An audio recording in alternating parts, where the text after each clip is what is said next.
teman-teman, dan kemarin saya janji akan menambahkan dana 200 triliun ke perbankan.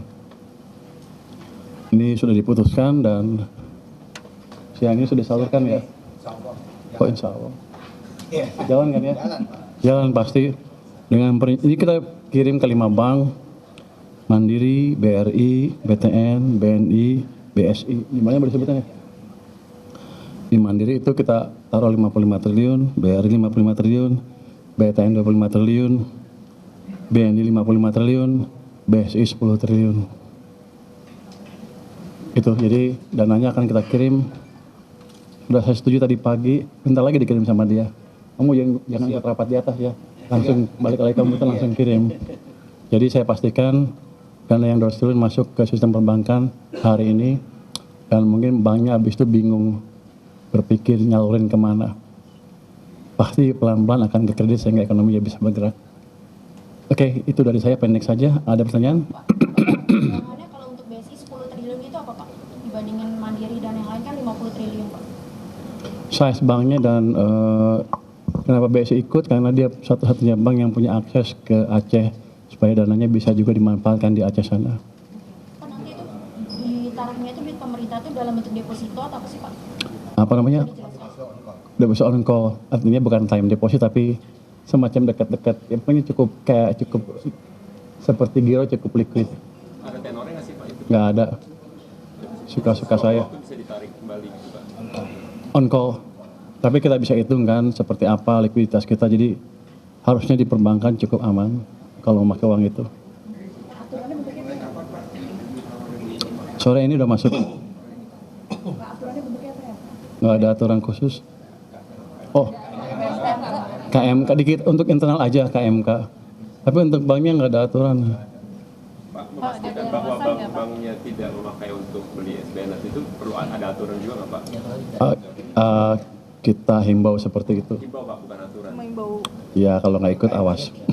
sudah ada kita himbau seperti itu. Jadi kan tujuannya supaya mengalir ke real sektor utamanya. Pak, ada pengawasan nggak Pak realisasi kreditnya nanti dari bank? Nggak ada. Begini, kalau dia nggak pakai dia rugi sendiri. Karena ada cost sekitar 4% ya costnya. Kalau dia nggak keluarin kredit kan dia harus bayar uang cost itu. Mereka pasti akan berpikir keras untuk menyalurkan dana itu. Pak, kalau saya lihat di LKPP kan saldo kita di 2024 457 triliun Pak. Nah sebelumnya kan sudah dipakai oleh Koperasi Desa 16 triliun dan dipakai untuk defisit tahun ini sebesar 58 triliun Pak. Berarti sisanya jika dikurangkan dengan 200 triliun itu sisanya tinggal 155 triliun Pak. Sal yang tersisa di Ada lebih dari itu karena selain itu kan ada juga anggaran yang belum dipakai tahun ini. Jadi angkanya bergerak terus. Oke, tapi ada besaran nggak Pak sisa setelah dipakai 200 triliun sisa berapa di BI? Ini yang kita pakai bukan sil Pak. Iya Pak. Enggak, uang kita aja tapi dipindahin. Jadi betul-betul variasi tergantung pendapatan pajak kita. Tapi saya yakin begini, begitu ekonomi jalan, pajak juga akan masuk lebih besar lagi. Jadi saya nggak takut terhadap kondisi likuiditas pemerintah misalnya.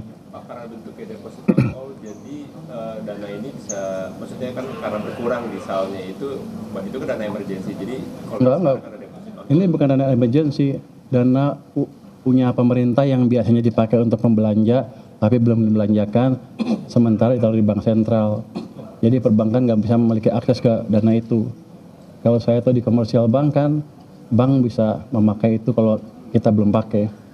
Tujuannya itu, menciptakan likuiditas di sistem finansial sehingga mereka terpaksa memberi kredit dan ekonomi akan bergerak. Saya kan sempat tadi sebelumnya melihat ini akan mungkin bisa naik, bisa turun lagi 200 triliun ini. Itu ada diberi waktu nggak? Pak, bisa naik. Oh bisa naik. Maksudnya review untuk policy. Kalau saya bilang bisa turun lagi, stimulusnya nggak jelas nanti. Mereka bank akan bilang, saya nggak akan pakai karena Anda bentar lagi narik lagi. Enggak, bisa naik dan bisa naik. Pak Menteri beri waktu nggak untuk review untuk nanti kira-kira menambah itu setelah berapa bulan atau? Kita lihat, ini kan 200 triliun saya perkirakan gelombang pertama. Tapi kalau saya dengan itu ekonominya bisa berjalan dengan baik, likuiditas bertambah, dan ada bantuan dari bank sentral juga, mestinya sih kita nggak akan tambah lagi.